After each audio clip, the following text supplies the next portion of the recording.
Have a good day, everyone. Welcome to Module in Computer System Servicing for Grade 12, entitled Understanding Group Policy Object. This is under Learning Outcome 2, entitled Configure Network Services. This module is for second quarter, week 4, day 2. Learning objectives. At the end of the learning period, the student should be able to A. Understand group policy object in the server network. B. Know the limitations and benefits of group policy object. And C. Explain the effect of GPO in Windows settings and control panel. Before we proceed to our lesson, let's answer the pretest. Directions. Read each statement below carefully. Write T if the statement is correct and F if wrong. Number 1. Administrative templates of the computer node. We see some of the same folders plus some additional ones, such as shared folders, desktop, start menu, and taskbar. The answer is false. Number 2. A group policy object is a collection of group policy settings that define what a system will look like and how it will behave for a defined group of users. The answer is true. Number 3. Administrative templates of the user node. We discover Windows components, system, network, and printers. The answer is false. Number 4. Group policy provides a method of centralizing configuration settings and management of operating systems, computer settings, and user settings in a Microsoft IT environment. The answer is true. Number 5. Every GPO contains two parts or nodes. The answer is true. Now, let us have a recap of our previous lesson relevant to our topic. Directions. Find the steps on how to go to the following screen below. Select the letter of the correct answer on the box. The question is, what are the steps to start the Active Directory users and computers snapped in? The answer is Step 1. B. Click Start. Step 2. A. Point to Administrative Tools. Step 3. C. Click Active Directory Users and Computers. Step 4. D. Right-click on Domain Name. Step 5. E. Click New. Step 6. F. Click Organizational Unit. Now, let's proceed to our lesson. What is Group Policy Object or GPO?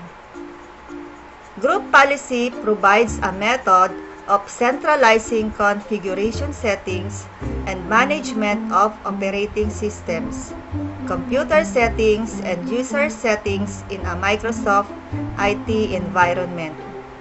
Group policy is a two-fold idea, that is, the local group policy on individual workstations and group policy in Active Directory. What is group policy objects? A group policy object is a collection of group policy settings that define what a system will look like and how it will behave for a defined group of users. Every GPO contains two parts or nodes. The first is user configuration, and the other one is a computer configuration.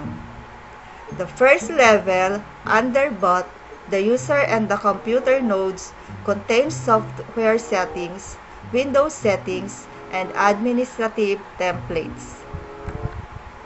If we dive down into the administrative templates of the user node, we see some of the same folders plus some additional ones, such as shared folders, desktop, start menu, and taskbar. The computer node contains policy settings that are relevant only for computers. That is, if a GPO that contains computer settings hits a computer, those settings will take effect. These computer settings could be startup scripts, shutdown scripts, and settings that control how the local firewall should be configured.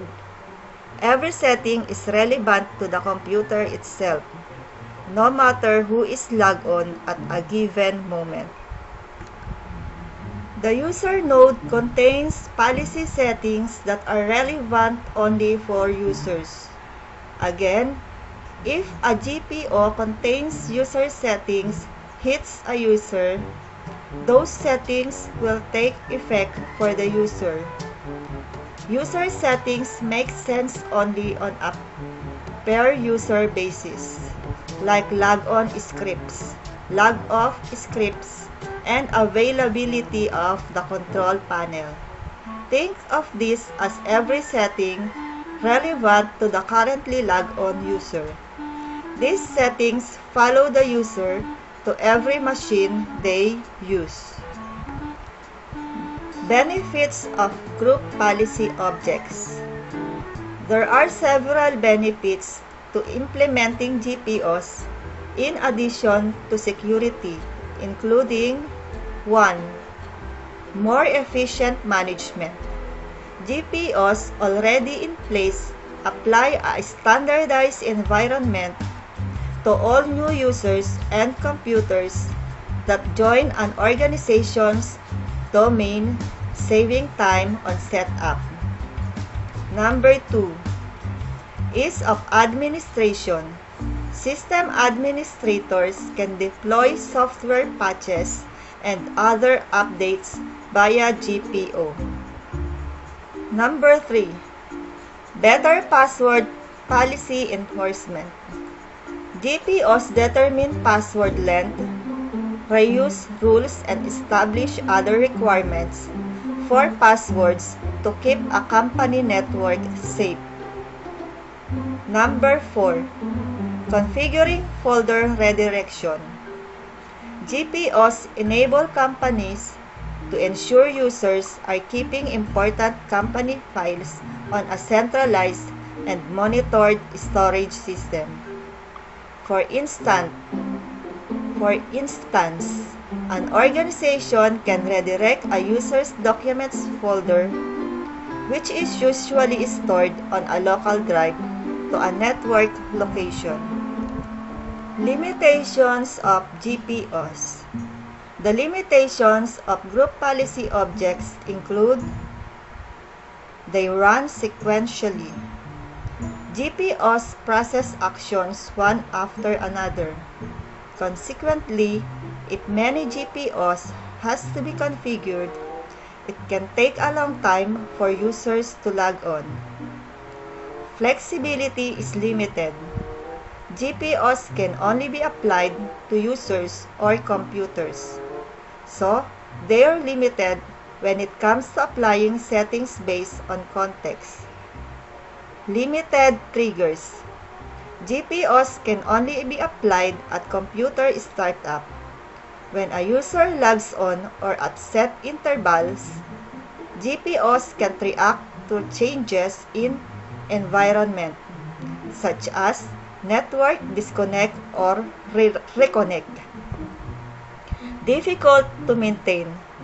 There's no built-in search or filter option to find a specific setting within a GPO, making it difficult to find or fix issues with existing settings.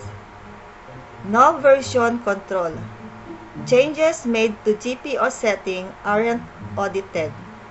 So if an incorrect change is made, it's impossible to tell what the change was or who made it. Examples of GPOs. The following are examples of group policy objects. A GPO might specify the home page that first displayed when a user launched Internet Explorer. When the user logs on to the domain, that group policy object is retrieved and applied to the configuration of the user's Internet Explorer.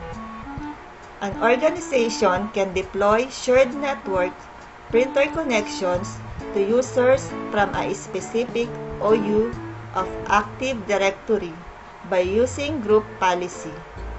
So, when a user logs in to Windows, an assigned network printer will automatically appear in the list of available printers. Admins can use a group policy to adjust settings such as turning off computer displays or a certain period of time, choosing default programs, and preventing users from changing internet connection options. Windows setting. The Windows setting directly affect Windows. The following extensions are available. The environment lets you set specific environment variables based on certain conditions and then call those variables. In particular, you can set user and system environment variables. For instance, you can define set the variables HR files to the value c:/documents/HR files and use that variables in GPP reps to read or copy HR files without the need to enter a full path each time. Update the Windows system path variable.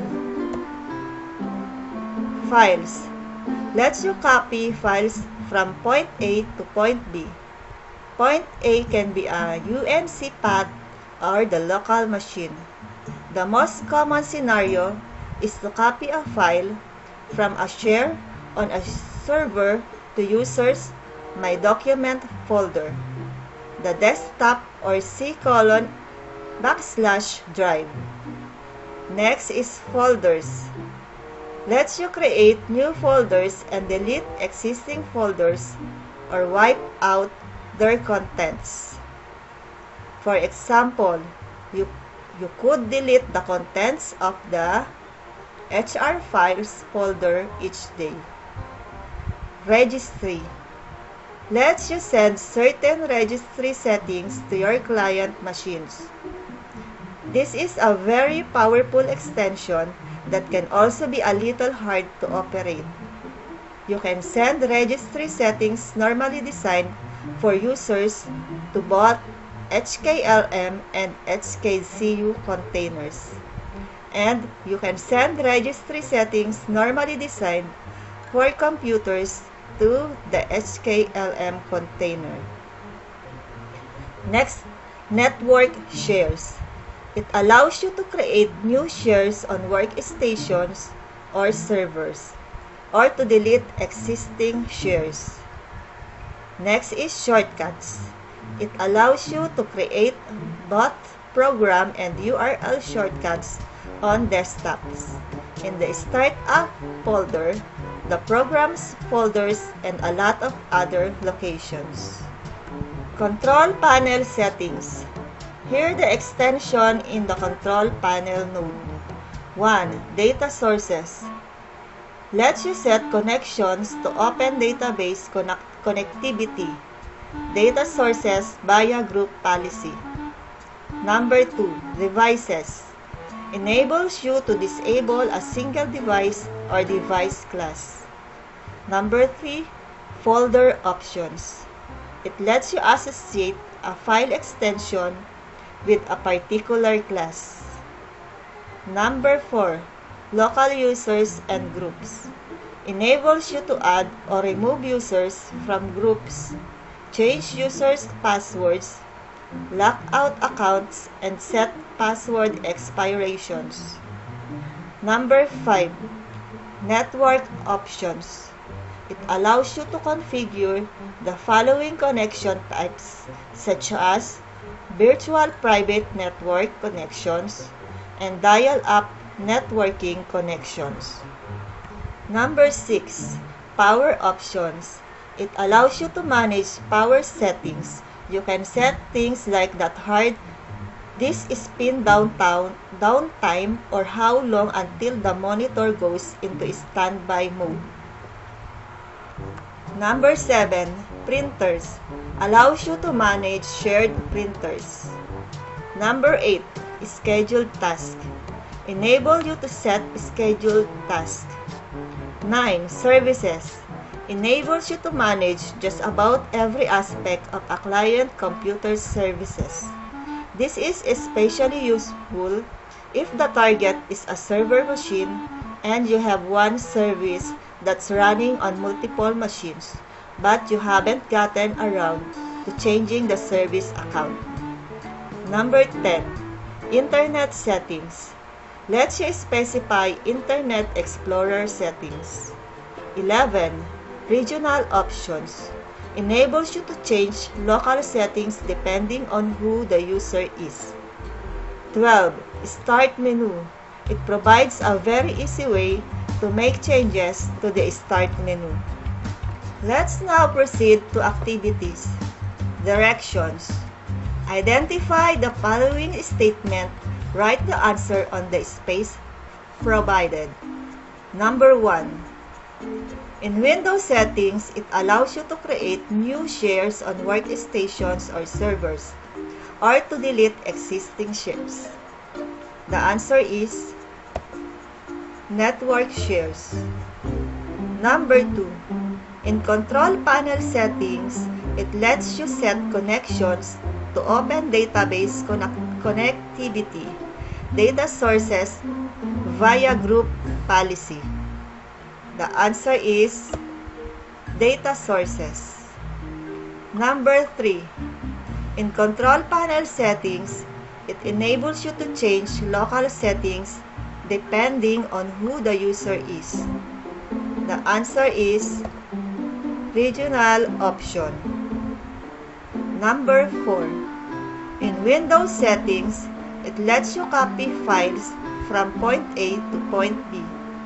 The most common scenario is to copy a file from a share on a server to a user's My Documents folder, the desktop or C drive. The answer is files. Number 5. In Control Panel settings, it allows you to manage power settings. You can set things like the hard disk spin down time or how long until the monitor goes into a standby mode. The answer is power option. Number 6. In Control Panel settings, it allows you to manage shared printers. The answer is printers. 7. In Windows setting, it lets you create new folders and delete existing folders or wipe out their contents. The answer is folders. 8. In Control Panel settings, enables you to manage just about every aspect of a client computer services. The answer is services. 9. In Windows settings, it lets you send certain registry settings to your client machines. The answer is registry. 10. In Control Panel settings, it enables you to disable a single device or device class. The answer is devices. Let's proceed to wrap up. To summarize the lesson, The processing order of group policies affects what settings are applied to the computer or end user. This processing order is known as LSDOU, Local, Site, Domain, Organization Unit. First, the local computer policy is processed, followed by Active Directory policies from site level to domain. Then, into OU, GPOs in nested organizational units apply from the OU, closest to the root first, and continues from there.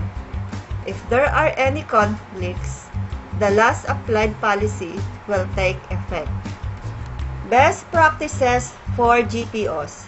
Create a well-designed organizational unit structure in Active Directory to simplify applying and troubleshooting group policy. Give GPOs descriptive names to enable admins to quickly identify what each GPO does. Add comments to each GPO explaining why it was created. Don't set GPOs at the domain level because they'll be applied to all computer and user objects. Don't use the root computers or user folders in Active Directory because they're not organizational units and they can't have GPOs linked to them. Don't disable a GPO. Rather, delete the link from an OU instead of disabling the GPO if you don't want it to be applied. Let's proceed to valuing. You may answer this on your digital worksheet. The question is, we have learned that group policy objects has some benefits and limitations. Briefly discuss some of them. To measure how far have you gone through our lesson, let's answer the PostTest. Directions. Write WS if the statement is from Windows settings and CPS if control panel settings. Number 1. Let you set a specific environment variables based on certain conditions and then call those variables. The answer is WS or Windows settings. Number 2. Allows you to create both program and URL shortcuts on desktops. In the Startup folder, the programs folders and a lot of others locations. The answer is WS or Windows settings. Number 3. Enables you to set scheduled tasks. The answer is control panel settings. Number 4. Allows you to configure the following connection types, such as virtual private network connections and dial-up networking connections. The answer is CPS or control panel settings. Number 5. Allows you to create both program and URL shortcuts on desktops. In the Startup folder, the programs folders and a lot of other locations. The answer is Windows settings. Number 6. Let you specify Internet Explorer settings. The answer is control panel settings. 7. Enables you to add or remove users from groups, changes users' password, lock out accounts, and set password expirations. Answer is control panel settings. 8. Enables you to disable a single device or device class. The answer is control panel settings. 9. Allows you to create new shares on workstations or servers, or to delete existing shares. The answer is Windows settings. 10. Let you copy files from point A to point B. Point A can be a UNC path or the local machine. The answer is Windows settings. That is the end of our lesson. Thank you and see you again on our next modules.